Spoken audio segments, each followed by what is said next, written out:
নিজের golden boot নিলাম করে পাওয়া 12 কোটি টাকা নির্দ্বিধায় যিনি দান করে দেন প্যালেস্টাইন বাচ্চাদের উদ্দেশ্যে, তার নাম Ronaldo, Cristiano Ronaldo dos Santos.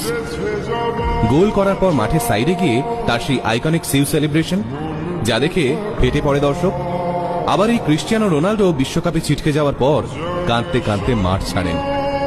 বিশ্বকাপ থেকে তার টিম বাদ, তার উপর ম্যানচেস্টার ইউনাইটেডের মতো ক্লাবের সাথে ঝামেলা।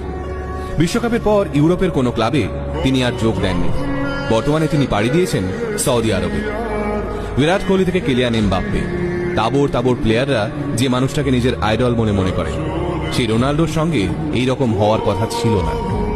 একসময় ছোট্ট ক্রিশ্চিয়ানোর ফুটবল কেনার পয়সা ছিল না। ছেঁড়া বলের ভিতর কাপড় ঢুকিয়ে প্র্যাকটিস করত ছেলেটা।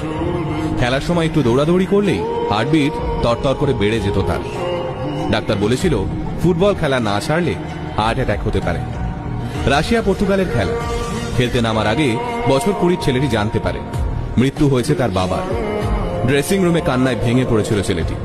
পরে ওই ম্যাচে ম্যান অব দ্য ম্যাচ হয় সে।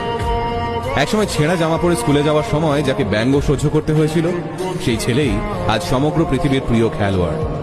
আর তার সম্পত্তির পরিমাণ প্রায় 8,000 কোটি টাকা। তিনি প্রতিটা অনুষ্ঠানে নিজের মাকে নিয়ে যান, আর সেই নিয়ে আপত্তি জানিয়েছিলেন বান্ধবী। মাকে নিয়ে বান্ধবীর আপত্তি আছে শুনে তৎক্ষণাৎ নিজের বান্ধবীকেও ছেড়ে দেন তিনি। এতটাই শক্তিশালী ছিল তার শিকড়ের টান।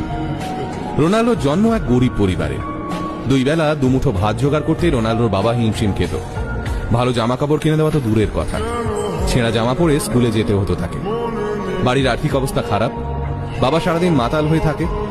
নোংরা জামা কাপড় পরে স্কুলে গেলে কপালে জোটে শিক্ষকদের গঞ্জনা। কয়েকটা পয়সার জন্য খুব ছোট থেকেই সাফাই কর্মীর কাজ করতে থাকে রোনাল্ডো। সমস্ত গঞ্জনা, অবহেলা, বঞ্চনার বদলা তিনি তুলতেন মাঠে। ফুটবলের শট মেরে, নিজের থেকে বয়সে বড় ছেলেদের ড্রিবল করে, মাঝমাঠ থেকে ফ্রি কিক মেরে।